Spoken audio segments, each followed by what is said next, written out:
Welcome to Bleach Revisited. This is Karakura Gold, your host of the series in which we will be reading every single chapter of the Bleach manga. Also, we'll be providing critical analysis for those chapters, personal response, and connecting those chapters to the rest of the series. So, if any of that's something that you're interested in, this is the right place for you. As always, we start these episodes with a reading of the chapter, but we are also starting the 6th volume of the Bleach manga, which will have some extra bits at the beginning. So, without further ado, this is Bleach Volume 6, Shonen Jump manga, with story and art by Kubo Tite. Today we'll be reading the first chapter of which is Chapter 44. The cat that became the model for Mr. Yoruichi. The thing next to it that looks like a bicycle wheel is the author. I don't know why, but I've been super busy lately, getting like 2 hours of sleep, not leaving the house even once the whole week. Sounds like the life of a manga artist. Kubo Tite. Bleach is author Kubo Tite's second title. Kubo made his debut with Zombie Powder, a 4-volume series for Weekly Shonen Jump. To date, Bleach has been translated into numerous languages and has also inspired an animated TV series that began airing in Japan in 2004. Beginning its serialization in 2001, Bleach is still a mainstay in the pages of Weekly Shonen Jump. This volume is rated T for teen because of fantasy violence and tobacco use. Yes, there is no fate for us.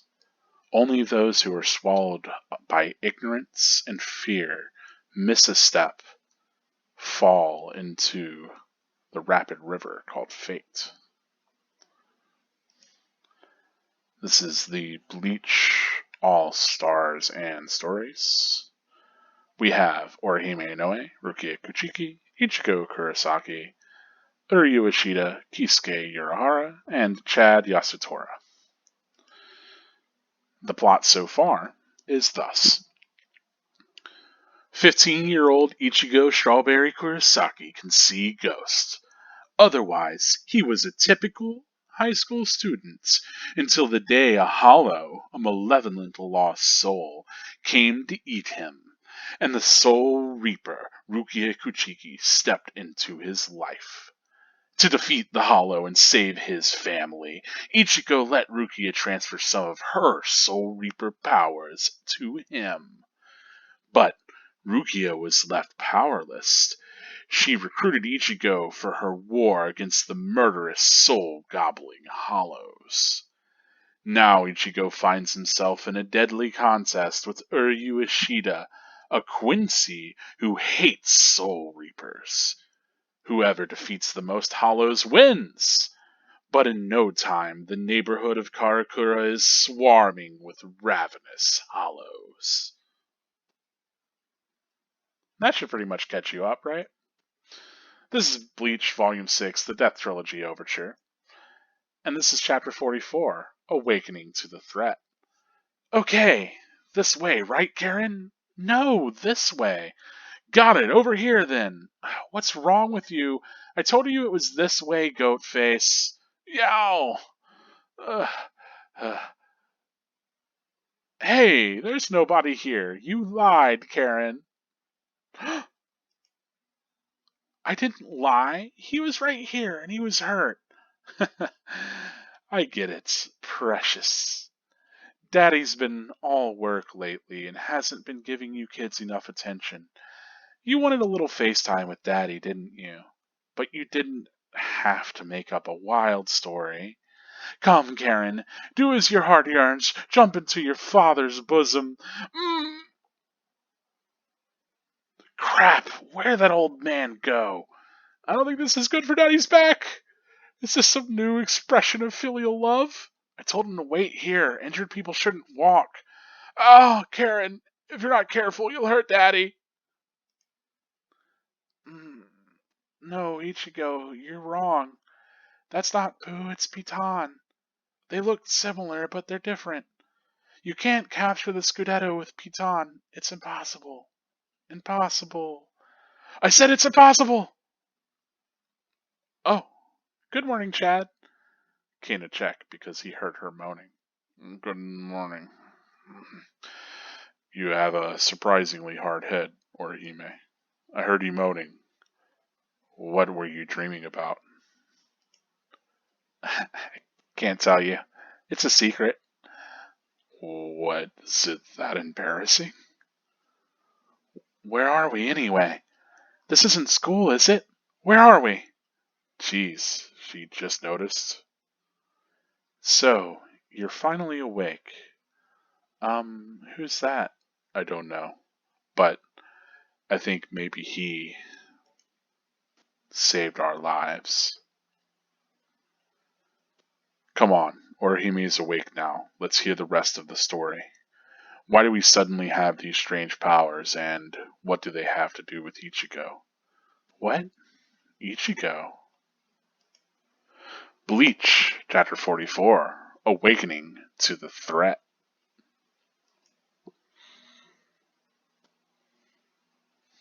Good! The two of us have beaten most of the hollows between Karen and home. She should be safe for now. Okay, Uryu, now I'm gonna make you blubber.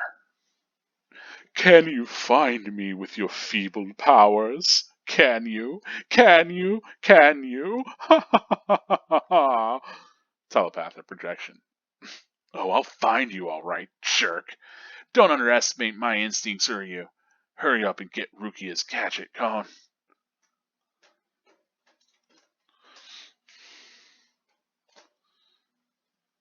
I can't kill them with one shot anymore. Something's wrong. There are too many hollows, and my strength's beginning to wane. At this rate. No. Why am I whining? I have to keep going. I can't lose. I'm not wrong, am I, Master? I will avenge you. Path of Destruction 4. Byaku Rai. Pell Lightning. Ah!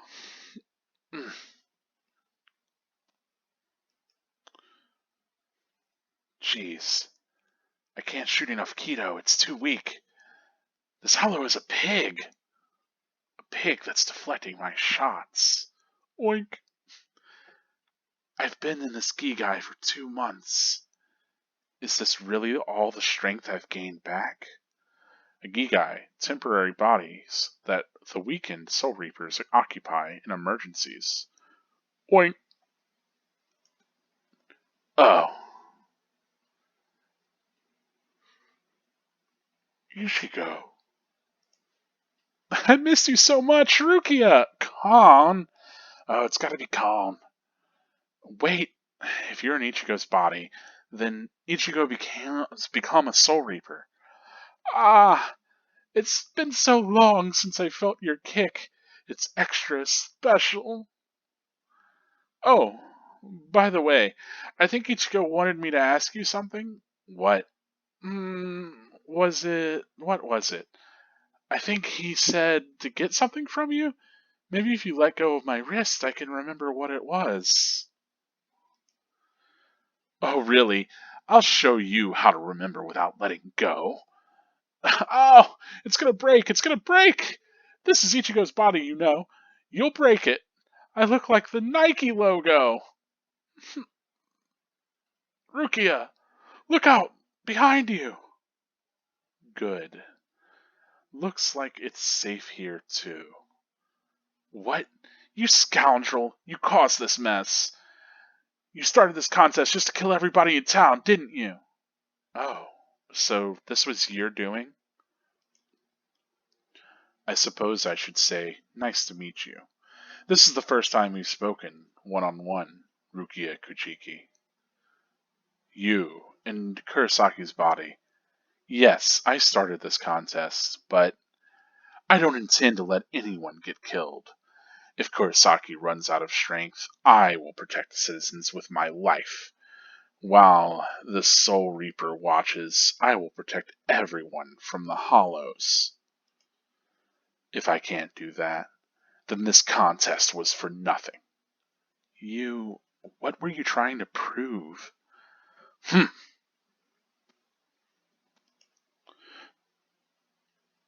Wait, hold on.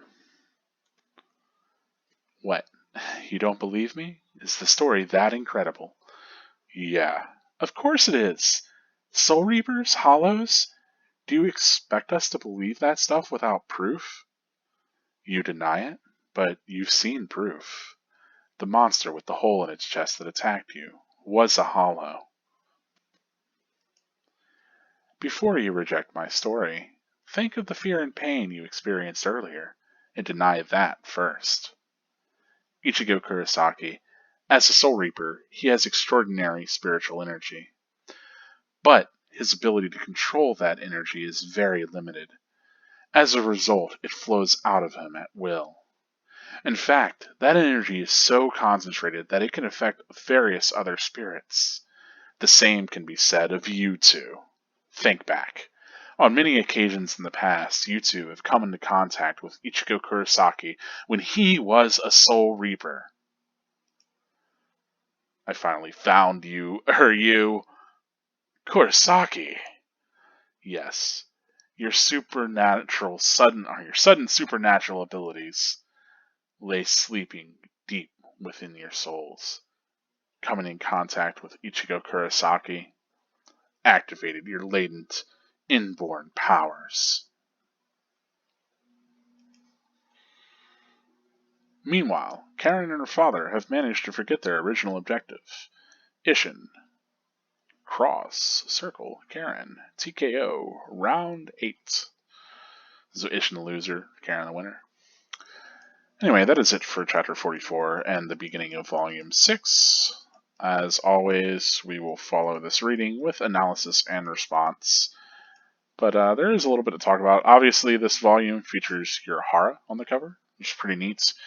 So far, we've gotten Ichigo, and then Rukia, and then I believe it was Orihime, and then Chad, and then Uryu. And so we continue to round our main cast with people that we've gotten on the volume covers with Urahara.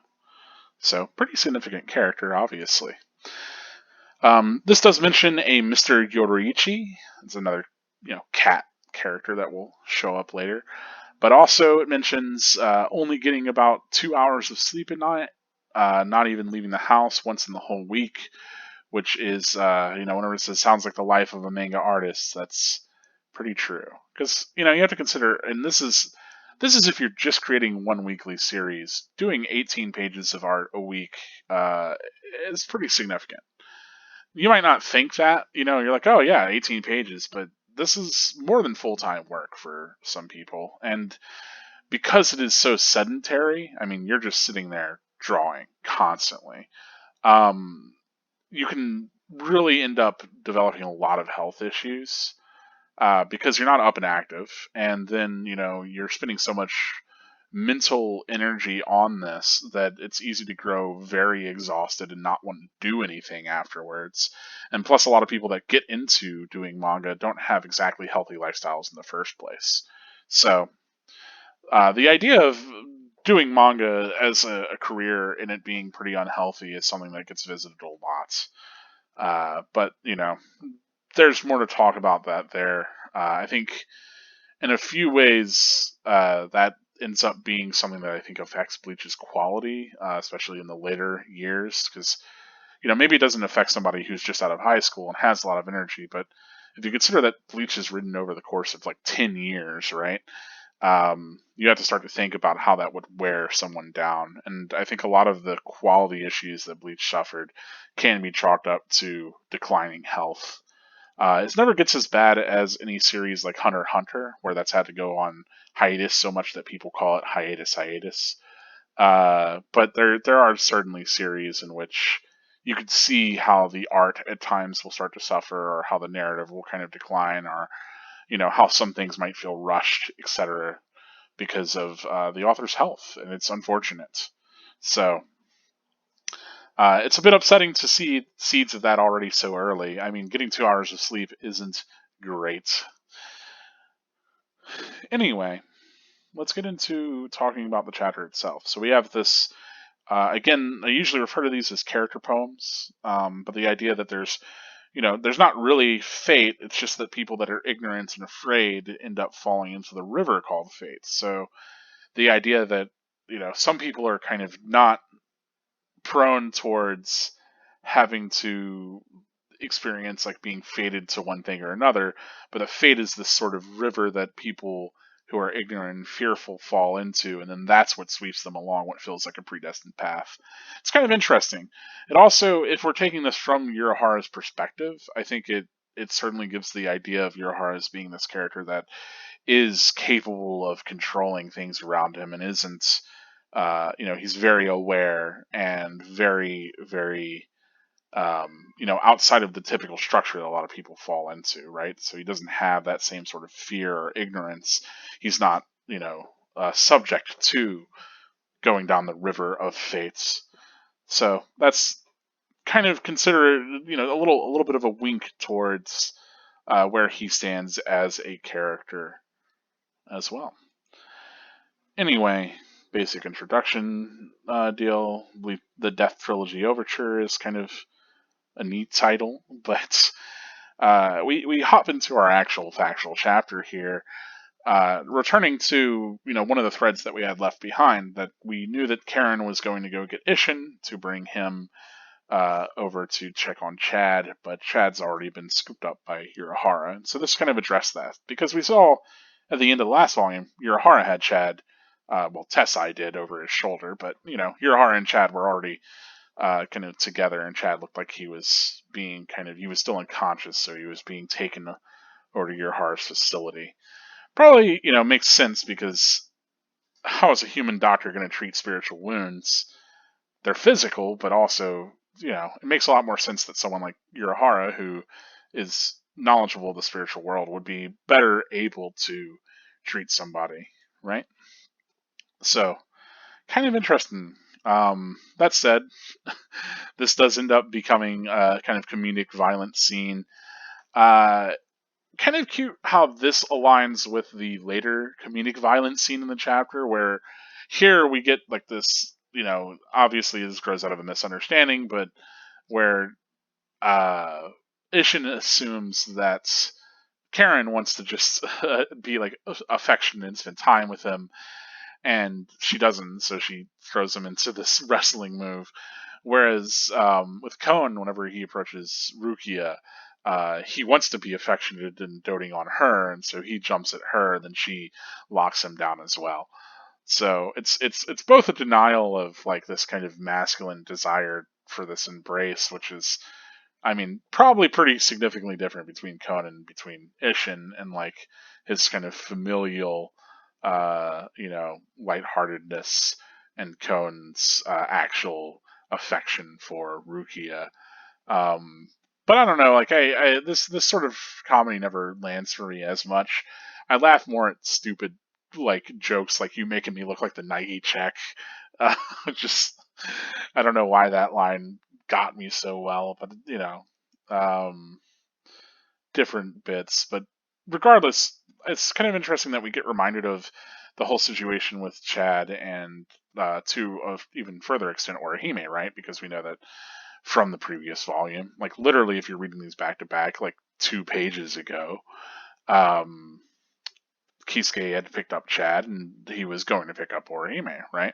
So this kind of creates both like a narrative transition as well as one page to page, as we get our usual transitional text over some clouds, and we turn page into that other scene, right?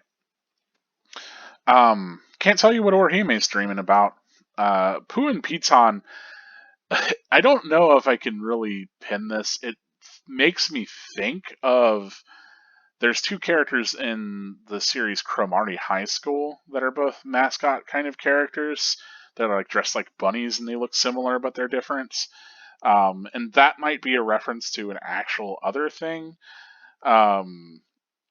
Like, Japanese mascot nonsense.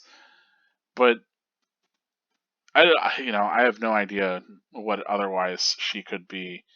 Because there's I'm pretty sure the ones in Cromartie are called like Putan or something like that. They have a very similar, uh, you know, stupid kind of name. Um, but yeah, it's and I wonder if that's like a also if all of that because it's a joke in Cromartie if that's also a reference to the thing that actually you know is something that exists inside of Japanese culture, and this is just a reference that's going to whoosh my head anytime. If you are familiar, if you know what this is actually referencing, please let me know. I saw there's like a thread in Reddit where people are discussing if that's like a reference to, uh, like sexual or like like poo and pee, right? Different holes. They look similar, but they're different. Not to get a little crass here, but I don't think that's the point. I think it's that she's talking about two actual people or characters that look the same, but they're different. And, with one, you can't capture the Scudetto. Which is a Scudetto, I had to look that up as well. That's like the shield crest that's on some different Italian players' jerseys. So I don't know. Basically, I think the idea with this is that she's completely having a nonsense dream where her and Ichigo are engaged in something ridiculous and the reason why she's blushing and she's so passionate about it is it's like her previous kind of flights of fancy. um it still implies this intimacy with Ichigo that she doesn't actually have anyway, even if that intimacy is like racing against Olympic sprinters. uh yeah, I do, of course. I think this whole expression in her waking up so quickly that she bumps into Ichigo and makes him, or not Ichigo, I'm saying Chad, makes him bleed is pretty good. Gets some pretty good Chad expressions here in general. Chad, I think, is the type of character that Kubo really liked drawing early on, just because you can hide his eyes really well with his hair, and then reveal them whenever you want to do a cool, moment of like an eye reveal. Um, Got to see a little bit of that in that previous chapter with Chad as he was getting perception. But this all gets played to, different different jokes before we come back in scene. I love that, like, it's like, oh, where are we? And then we have this big sweeping zoom out to where Kisuke is kind of walking in on them on this hallway. Um, and yes, yet another. I did say just then, exactly what this kind of is visually used for, to give these dramatic reveals of his eye to really sell this moment of kind of an emotional connection. Same thing happens here with Kisuke. He's got those shrouded eyes. So it's always something to consider with like the way that a character is designed and how they might be used and how that design might be leveraged, right? And so, in a lot of ways, like, right, you have glasses characters, they can push up their glasses. It tells you maybe the kind of character they are based off of them wearing glasses. Notably, Ichigo's early designs had him in glasses, but eventually got dropped.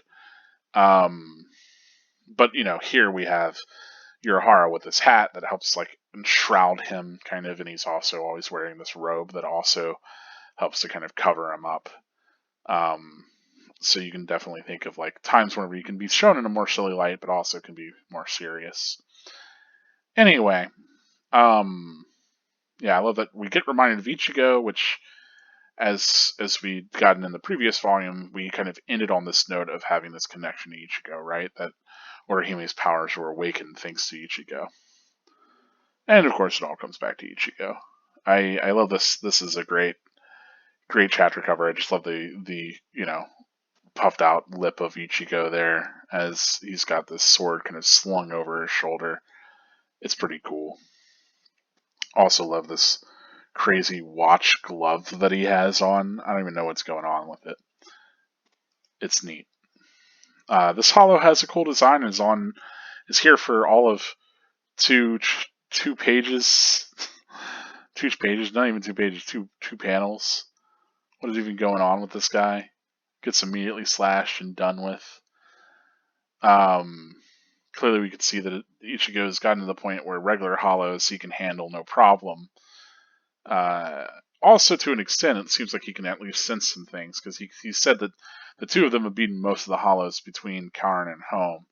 And I've got to assume that he means, like, because he was looking for her, right? So you can't really know exactly where she is.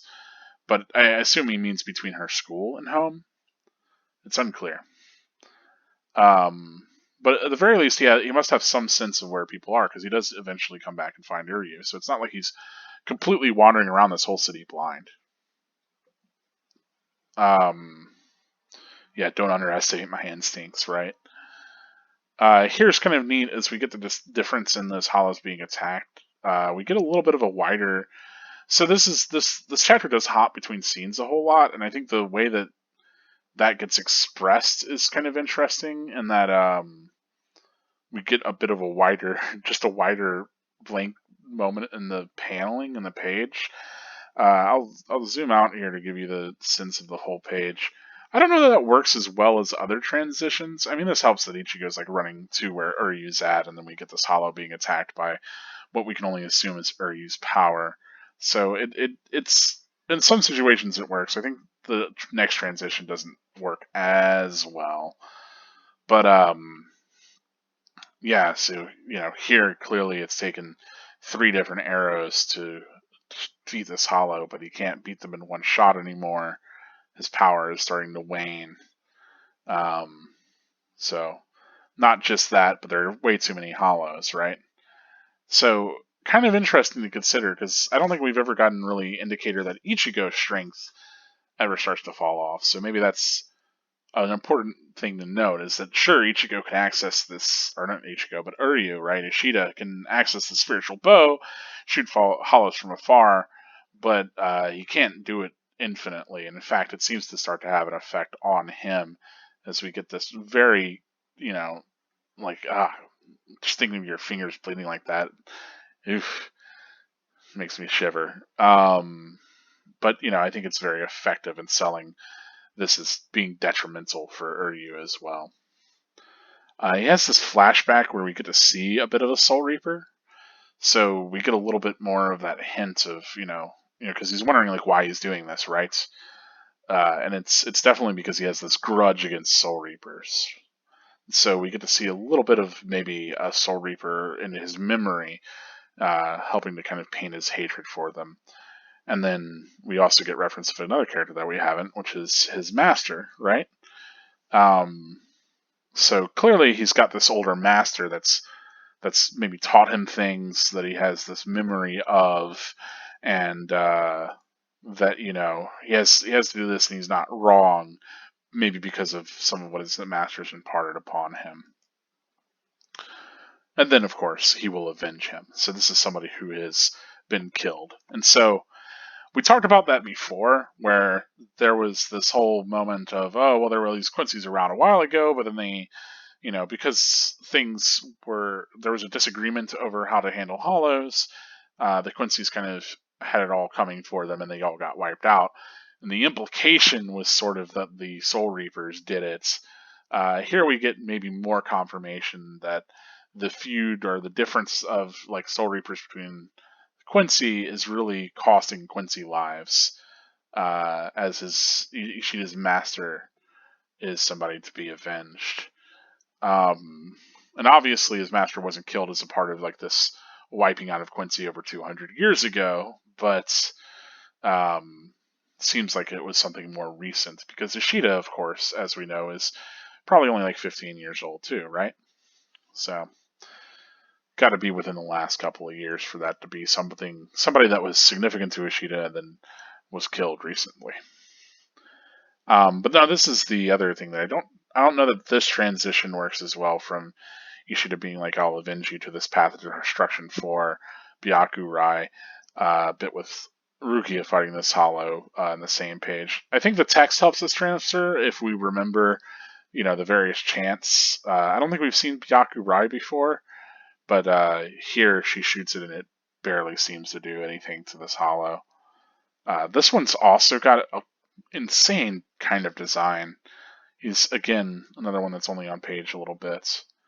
But we do get to see Rukia for the first time in quite a while, and, she's looking sporting. She's taken a little bit of damage herself, but nevertheless, get to see Rukia in action. It's pretty cool. But the reflection that Rukia is having, so, kind of neat that we have yet another character that's having problems fighting these hollows, right?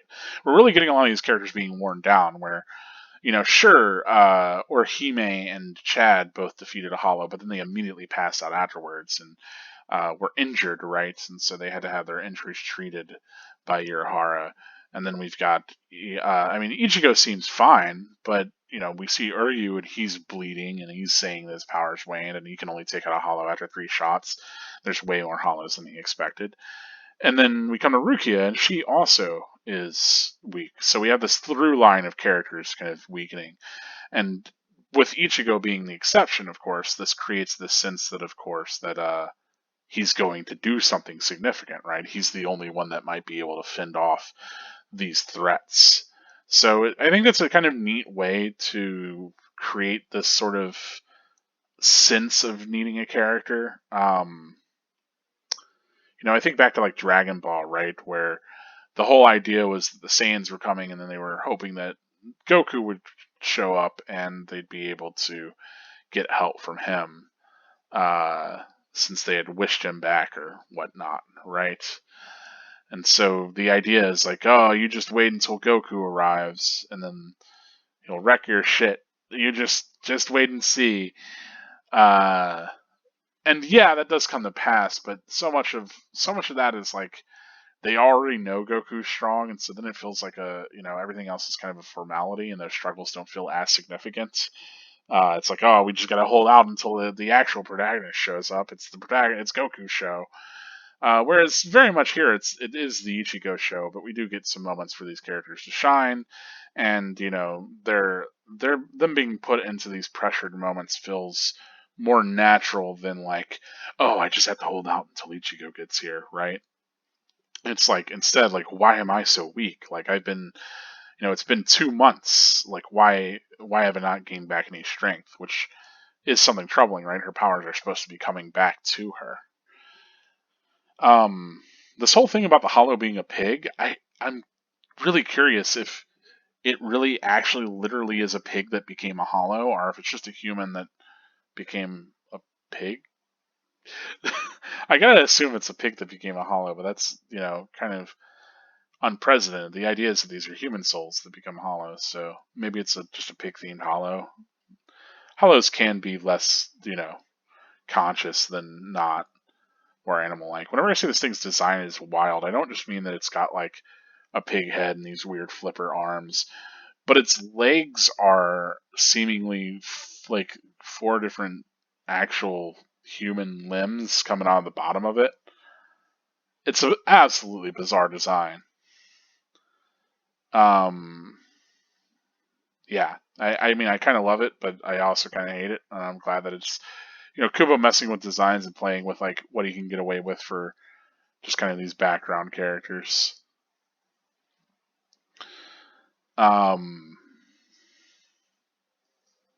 Jeez, didn't expect to get Rukia panty shot, but here we are. Anyway, Nike logo joke does get me. I like that he gets kicked back enough that he recognizes Ishida behind them. And then, of course, Ishida looks like he's been surveying places to see where places, like what's safe and what's not. Khan clearly can't remember, because so the whole idea of like, oh, go get that gadget from Rukia, right, is that Ichigo is hoping that Khan would go and get the device from Rukia. It's where you could see where hollows were, right, the pager, the phone. But Khan could not remember that. Yeah, I kind of like this moment of misunderstanding where Kon like assumes that Ishida started this to kill everybody. It's a weird moment for Rukia to be like, "Oh, this was your doing," because I think the implication was that she already knew that. I guess not really. She knew that Ishida was a Quincy and that he was, that he hated Soul Reapers, and that he was sort of like, not that he had the specific challenge with Ichigo, but she knew that he was a Quincy and all of that, and so that's why she went to Urhara, and then she saw the Hollows show up. So I guess the assumption that she had was that this is just some kind of crazy chaotic event, and that it wasn't due to this Quincy. So maybe that makes a little bit more sense than, oh, this was your doing. But I had already gotten the idea from especially her back and forth with Urahara that it was kind of clear that she understood this was coming out of that confrontation between Ichigo and Uryu, though it makes sense that she wouldn't be aware of it too. It's just that, like, we're coming off of those events, so it seems like maybe that's understood by more characters. But this is a moment where these characters aren't aware of that, right? I like that, they say one-on-one because he doesn't kind of interestingly, he's aware of Kon, right? I mean, he saw Ichigo do the whole pop into the body thing, so it makes sense that, like, there, but him saying one-on-one, kind of excluding Kon as this other entity that's not like human is, it speaks volumes towards, I think, or use character. And maybe in a lot of ways he's more like Soul Society's Shinigami than he expects. But yeah, we get here that, his intent wasn't to see people harmed, which does run a little bit contrary to what he was saying about, that he kind of hoped that Ichigo would despair at finding his friends and loved ones attacked by Hollows, which is pretty fucked up. But I feel like this is, in a few ways, maybe Kubo walking that back, kind of making Uryu come across as more misled rather than malicious, if that makes sense. Clearly, right? Like, the idea is that he really wants to, whenever it's coming to what are you trying to prove, right? He's trying to prove that Quincy that's the only people that they need, that they shouldn't be predated upon by the Soul Reapers, right? That they should be allowed to live. All of that is tied up into that. But he also wants to avenge his master, and so assumably his master died at the hands of a Shinigami, right? So, at the very least, that seems to be what's implied. It makes sense why he would hate Soul Reapers, if that were the case. Anyway, of course, we get Ishida having a moment of real recognition. It's not clear if he was able to kill this hollow or not as he shoots it. We kind of see it maybe split apart, but something is really shocking him. But then we come back to this story. I like that we get a lot of characters silhouetted in this, and we get some use of those dark shadows too here on Kisuke. It seems easier to do with Kisuke because his eyes are always sort of enshrouded that way. But the silhouettes, I will say, we got a little bit of that earlier. If I go back a few panels with Rukia, where I think she was silhouetted here, yeah, against where the panel was with Kon talking, and then yet again here with Uryu, he's kind of foregrounded and silhouetted. I don't know that we've seen those sort of just straight up black silhouettes as much in the manga before. Maybe I just didn't notice them because they were one off, but this chapter has had a couple. Anyway, yeah, so, obviously they're coming to realize, the reality of all of this. It seems like, so bear with me. With Rukia, she's trying to really cover up the existence of Soul Reapers, right? She wants to keep this out of, the minds of these humans. But with them developing powers, that clearly complicates things somewhat, right? How are you going to make them forget about all of that? Are you just going to wipe their memory? And so it seems like Kisuke is operating independent of Rukia here, right? And therefore, if independent of Rukia, probably independent of Soul Society's wishes by getting these humans involved. And specifically speaking towards the fact that, they had interactions with Ichigo as a Soul Reaper before. Now, this is a bit of dialogue that happens here that I think in the anime maybe gets, conveyed differently, and then translation-wise can maybe be a bit vague. And I think this is exactly the point in which a lot of people will say, the whole reason why they have their powers is because Ichigo's energy flowed out of them and it gave them powers. But I think that the actual text here conveys it in the way that I've always understood it, which is that basically energy that's so concentrated can be resonant with other spirits, right? So as we know, hollows want to devour people that have great spiritual energy, and they can sense that from far away, and they hunt them down to eat that energy. But at the same time, it seems like those people with that sort of energy attract other people with that same sort of energy. But it gets established that, sure, yeah, Ichigo has this concentrated, spiritual energy, right? His Reiatsu is how that's kind of used later in the series or elsewhere, or maybe, you know, only in the Japanese. I don't know. Anyway, but they both are beings that have a ton of spiritual energy. And because they're spiritual energy, the idea that flowing out of them at will, right? I think the idea is that like it could be perceived by other people, right? Not that like you are literally, it flowing out of you and into other people, but that other people are able to sense your energy because you're not masking it in any way. But the same is said for both of them, and I think that's exactly why Uryu was able to tell that both of them had powers too, or if not had powers, at least had this immense spiritual energy.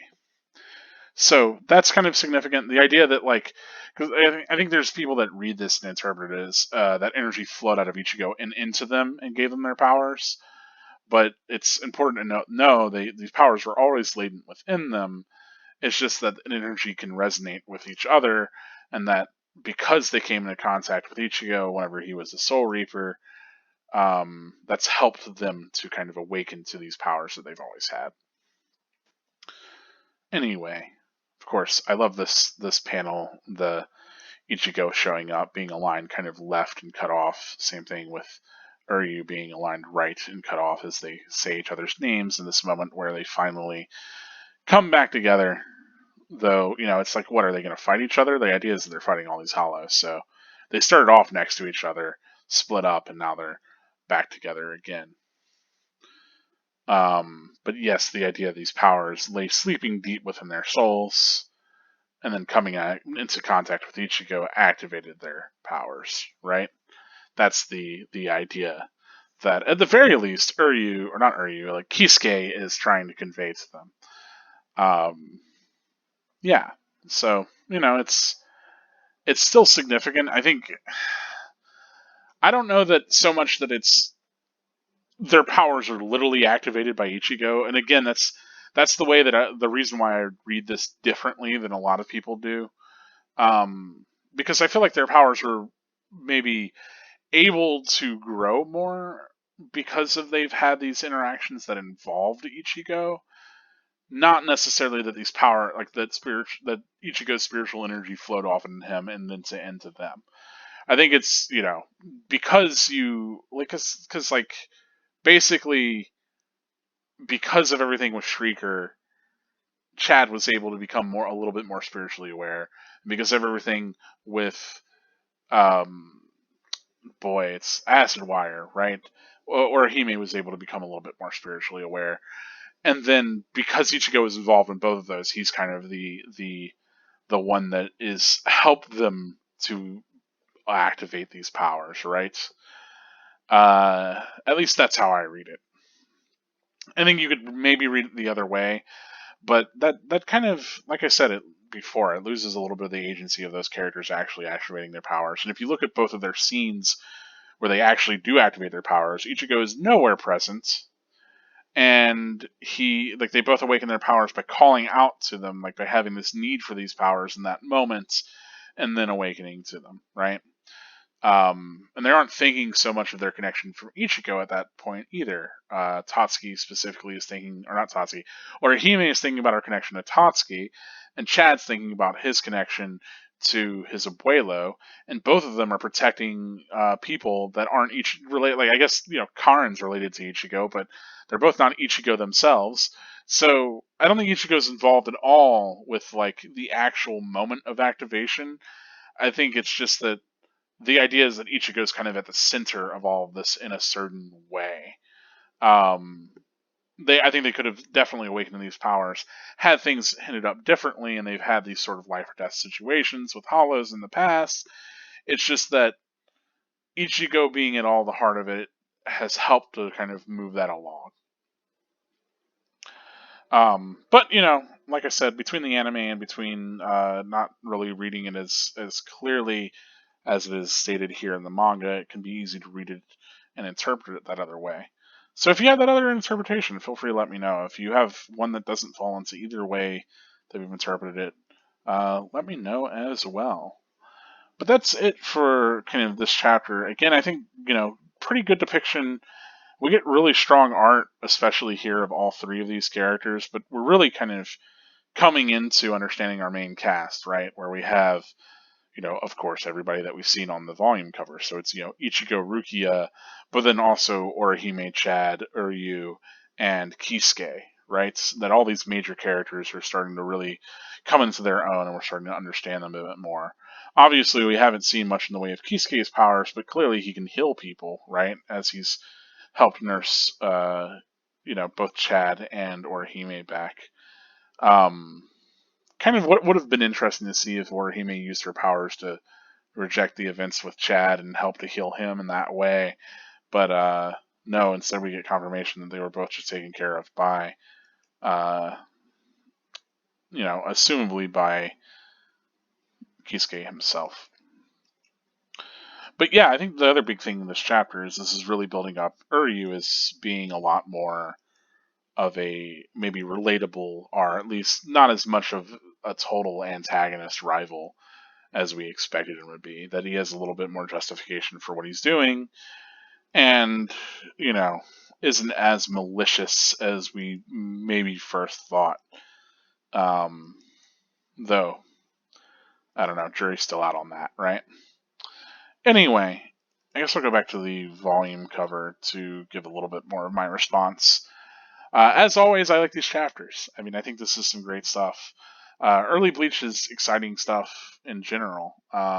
Just I like fighting, all the various hollows, seeing these people awaken to their powers. It's cool. A little bit of that mystery playing out. I love especially Ichigo's friends coming to realize like the larger place they're going to play into the series. Basically, everything in Rocking Future 7 really starts to tie together all these disparate elements that we've had, right? Where Orihime's story was kind of happening over here to the side, and Chad's story is happening over here to the side, and we had the Shrieker stuff over here, so on and so forth. But Ichigo and Rukia were really the only connecting tissue between all of that. But now it's all been pulled together, and now we have all those characters in like one scene, and soon we'll even have Ichigo there, and so all this cast is sort of being assembled. It's kind of cool. I like it. It's paying off a lot of what we again had set up before. So I'm all for it. I think this is this volume is where a lot of what we've been getting so far is starting to pay off. Though we were getting plenty of that in the previous. This is where it really moves forward, and more or less this arc condenses and really wraps up. Even I don't know if we finished the substitute Shinigami arc in this volume or not. It might be volume 7 whenever it ends, but we will find out together. But let's talk about spoilers. Let me get into how this connects to the manga as a whole, now that we're running on close on 50 minutes here. So if you're not interested in spoilers, if you don't want to talk about these larger connections, or you don't want to hear them for whatever reason, this is your chance to get out of the video. If you notice anything I didn't, especially in this chapter, or if you want to discuss any of the points I made, feel free to bring those up in the commentary. Or in the commentary, whatever am I saying? In the comments section for this video. Anyway, spoiler time.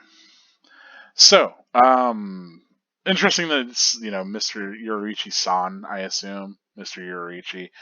As we know, there's, it gets changed to being female Yoriichi, but I was wondering because, Yoriichi, especially in the anime, is given such a deep masculine voice as a cat. And so, I mean, that helps kind of sell the reveal of Yoriichi as an actual woman.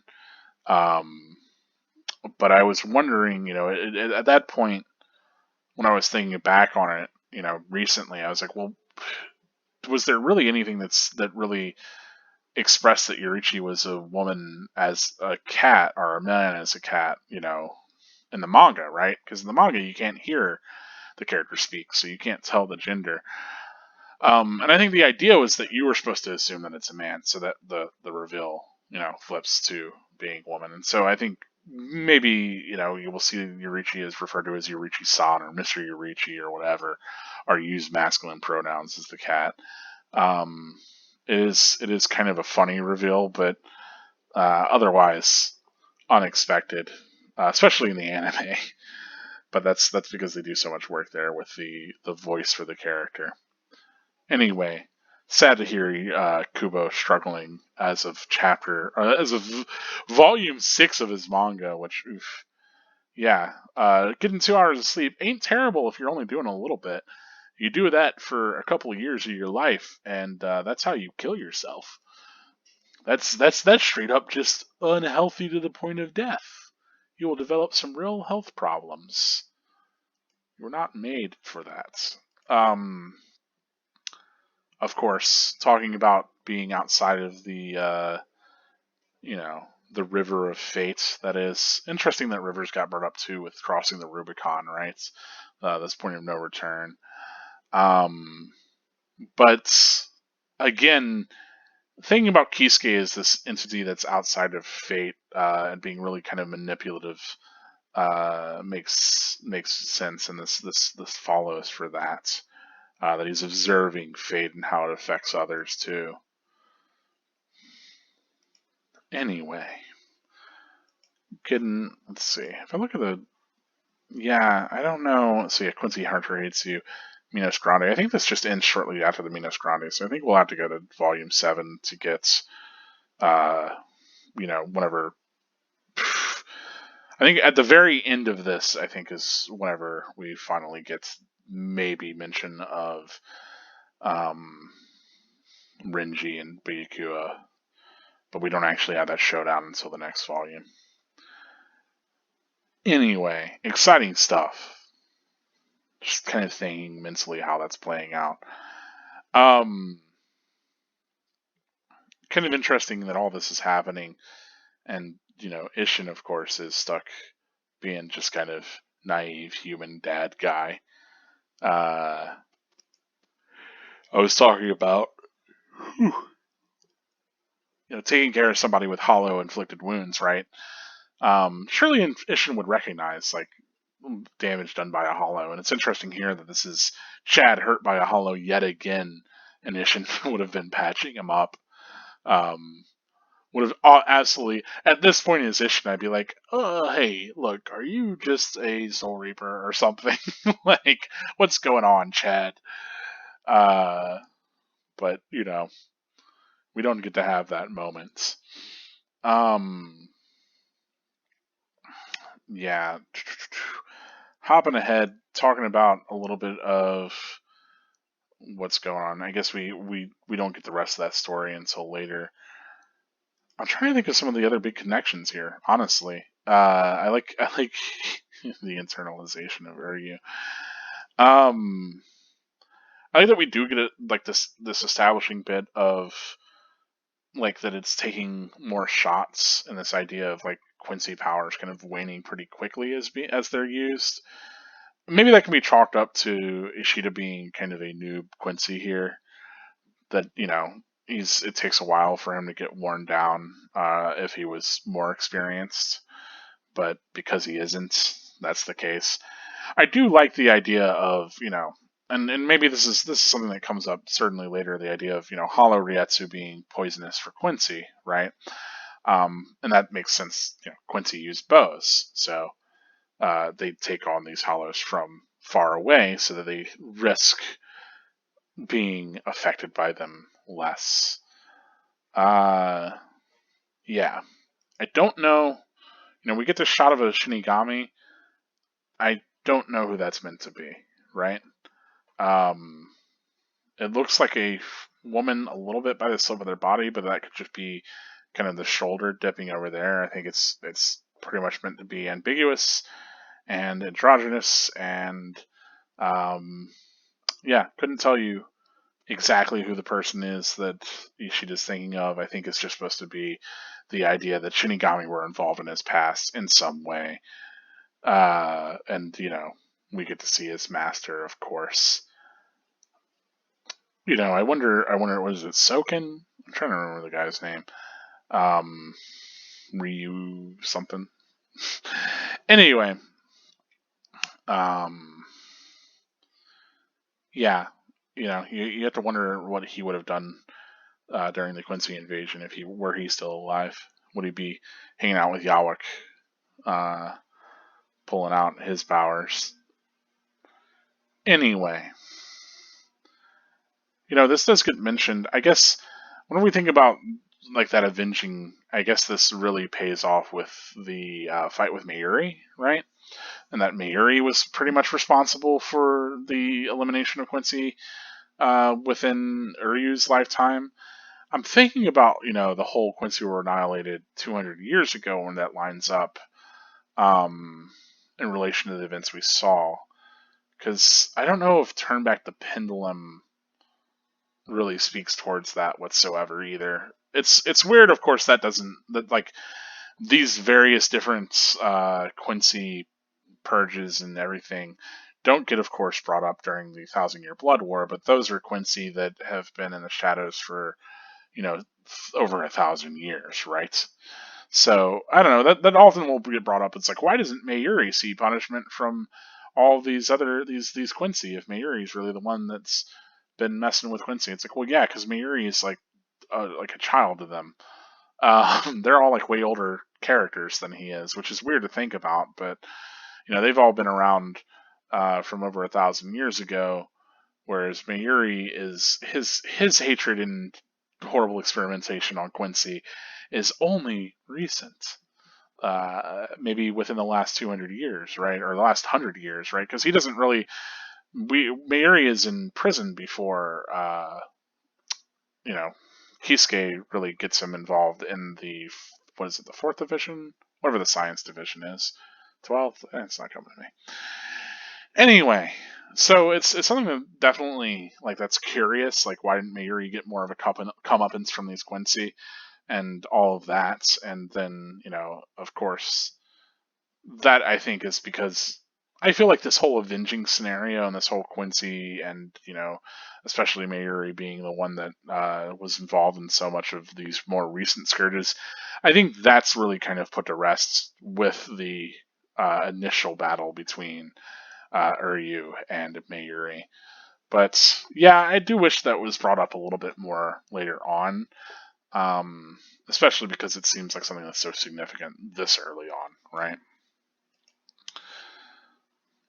Anyway, we get, of course, more confirmation that Rukia's Gigai is not meant to allow her to gain her strength back, that she is, in fact, meant to kind of become a human, more or less, be stuck in this Gigai and not have her powers return. That's the whole point. I don't know what Yurihara's like. I don't know. Like I was thinking, what is his game plan here? Because I wonder if we ever get any insight in the manga. If I don't remember if that comes up. But if the idea was to hide the Higekyo and Rukia, what did he think Aizen was going to do?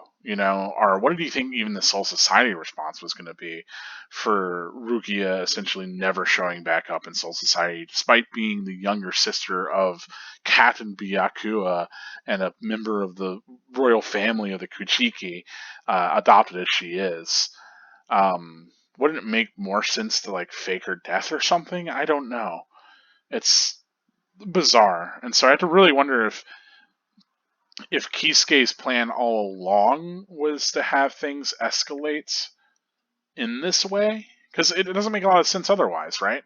So, like, maybe it makes sense because that Kisuke expected these sorts of escalations and therefore was hoping that Ichigo would be able to meet them and counter them.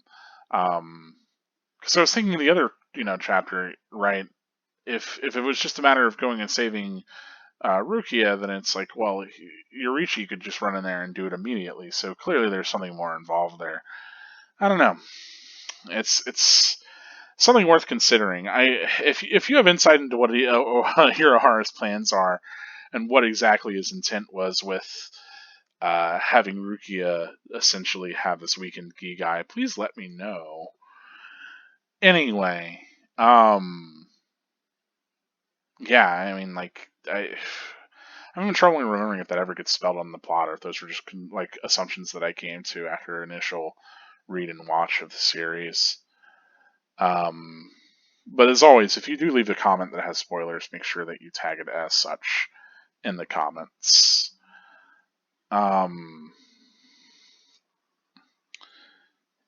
Yeah, I'm trying to think, we get this whole like, oh, well, if Kurosaki runs out of strength bit, but clearly Uryu's the one running out of the strength. And I believe that this is hinting towards the Minos. Anyway, like the thing that he's expressing at, I'm sure we'll see that next chapter anyway, so it's like, okay, well, we'll get there. But if I remember correctly, it's because of the Minos. Maybe this is reacting to Ichigo just showing up, actually. I don't know. Anyway,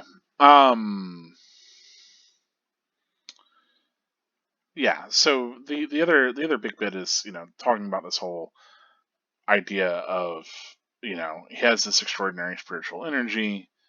The ability to control that energy is limited, flows out of him at will. Energy is so concentrated it can affect various other spirits. The same can be said of them too. I think the important thing here, as far as takeaways for the big thing, is that both of them, there's this insistence that both of them had these supernatural abilities, right? That lay sleeping deep within their souls. So, like, I think the idea is that both of them, right, had these abilities regardless of Ichigo, period. And that interacting there, activated it. But I wonder if this is, because this is all coming from Urahara, I wonder if this is a moment of manipulation, right? Because certainly he would have been aware of the Hogekyo, and he would have known that it's inside of Rukia. Rukia, who he set up as a student at Ichigo's school, right? So it makes sense that these other people that have these spiritual powers, like Urahara, would have been able to tell, just like Uryu was able to tell. And so maybe Urahara had her planted at school specifically in order, with the Hogekyo and her Gigai, specifically to help awaken those abilities. And he's just saying that it's Ichigo and this connection that they have to Ichigo, so that they will consider, like, Ichigo to be this really significant figure and follow him in the Soul Society.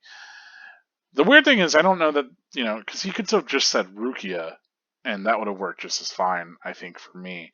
I think by saying Ichigo, it works more from a narrative perspective of like, oh, he's the protagonist, right? And so it builds Ichigo up as being more significant, again, as being this kind of connective tissue here, even though Rukia really is. It's really Rukia. But, I think Ichigo knows both of these characters on a more personal level, which is why it's, stated as Ichigo, right? But I don't know. I don't read that as face value. Again, we talked about that. Or when I say we talked about that, I mean I talked about it. You listened. Um, you can leave in the comments if you think differently. But yeah, it's I've got to read this kind of as Kisuke really trying to align both of them with Ichigo, so that he can try to create this little fighting force, right? This group of characters that will help propel each other forward, and will be able to kind of help Urahara see his goals fulfilled, especially regarding Aizen. So I wonder if, all the stuff with the putting the Higekyo in Rukia was less to hide the Higekyo and more to ensure that it was around Ichigo and his high spiritual power friends. I don't know. But the other big line that I take as far as reading this forward, and significant kind of for the rest of Bleach, is that these powers were laying deep within their souls, right? And we get confirmation from Shoshin Rika that these powers were always Orihime's and they were born of her abilities. And so I think it makes sense to read both of these powers as Fullbrings, because of how they work mechanically and the fact that they were always there, and that it's just through having these intense need, like moments of need, that they were able to manifest these Fullbrings. At the very least, I read both of their powers as Fullbring. I know technically Orihime's might not be one. That instead those could just be a completely bespoke manifestation of her powers that just happens to be identical to the way in which a Fullbring works. But I'm just going to read it as a Fullbring. Yeah. Anyway. Yeah. Yeah. That's that. That's all I have to say. I was gonna say, like, maybe gonna bring up something about, we see the characters' design traits on full here with, like, Chad doing a big flex in his cool, I say Hawaiian shirts, but his pattern shirts, and then we get Orihime, and we get to see her looking shocked, having her hairpins, and then having ridiculous breasts, but and maybe focusing too much on these superficial qualities of these characters. But I mean, it's how they're depicted, and how we would continue to see them for a while. So at the very least, we can definitely get the sense that Kubo's really coming into understanding how he wants to present these characters and how we're going to see them presented a lot moving forward. But that's it for Chapter 44. I don't really have that much else to say here. I as far as other big connections, I think that's all I've really picked up on this one. Especially like this little nugget towards, like, you already had these sorts of powers, because clearly neither of them have powers like Quincy does. So it's like, okay, well, what's the nature of those powers, right? So that's a little bit of a nod towards that. But let me know if you think Kisuke's lying here, if he's specifically trying to manipulate them, or if he's at least being honest about, like, well, yeah, Ichigo did have this kind of connective event between them with these hollow fights, and that's what's helped them awaken their powers. And to what extent that's true, versus how much Urahara might be hiding the fact that Rukia is really kind of at the heart of all of this, and even he himself, right? Because of course he's put the incomplete Higekyo inside of her, and he gave her the Gigai and the school uniform and set her up to go to school, right? So he must have pulled all those strings way ahead of time, because how is somebody with literally no documents going to be enroll in a public school in Japan? Um, so for me, it reads a lot as Urahara was always kind of manipulating a lot of different things and pulling all these different strings. And this is really the reason why he's on the cover of this chapter, or this volume, I mean, and why he has that character poem there, is to kind of speak towards him being this kind of manipulator and putting all these different things into action. But let me know your take, for sure. As always, this one did run long, but thank you so much for watching the video. Thank you for listening to all of this, especially if you listen to all of it. But this has been, I am worn out. This has been Kisuke Urahara. No, this has been Karakura Gold. I'm not that worn out. I know who I am. This has been Karakura Gold, reminding you, as always, that spirits are forever with you. Stay gold.